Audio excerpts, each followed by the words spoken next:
Гүлгө толсун айырмасынан каламыңар, нурга толуп жанып турсун жамалыңар. Силер менен түбөлүккө бирге болсун жүрөк сүйгөн кадырлаган адамыңар. Жашоодо жаңылбас, тагдырга таарынбас, бакыттан арылбас болгула. Анан тойдо атайын ушу бир досум үйлөнүп калабы деп убагында бир ыр жазып берем, досум деген чыгарманы. Уртап десеңиздер, окуп коеюн, Досым бар, оор күндө колдоп турган, досым бар, каталарын оңдоп турган, ар убак чалып жазып сураштырган, досым менин дайыма ойлоп турган. Кеңешин сураганда ана берген, ооруп калсам абалымды сурап келген, убактысын мен үчүн аябаган, кайсыл учур болбосун жардам берген.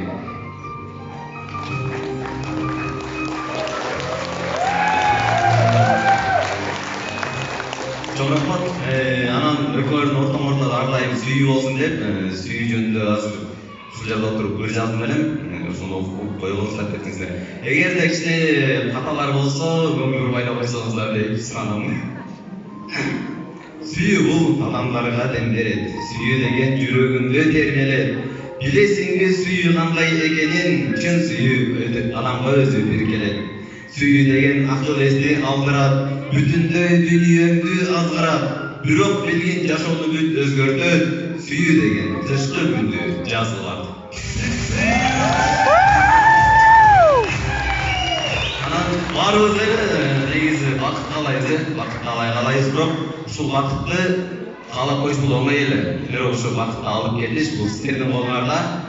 Дагы бизлерге негизи ынтымак болула, биринчи эле ынтымак, анан башка жаш үй бүлөлөргө үлгүлүү үй бүлөлөрдөн болула демекчимин. Анан Аяшка, анда-санда досубузду биз менен кое берип тур, анткени бизден аз эле калды.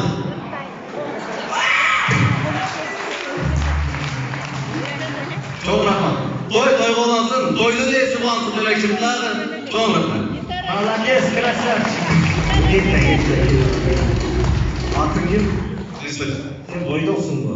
Мен ушунча камылсырак арып алса мен ойлоп атпаймынбы, 15 жыл мурун үйлөнүп 5 баланын атасы болуп. Кайда иштейсиң? Стоматология. Ондай үй менен, ондай талант менен эле эсип тура эмес тандап аласың беле. Достор ушул жыйынча жакшылап таптасыңар, менин радиодо көбүрөөк угасыңар. Ошондо бир белек тапшырып, калемин эч качан калемин көрүшө берсин эле. Кармашып эми. Алганыңыз кошуналы, тилектер кабыл болсун, жакыныраак жылып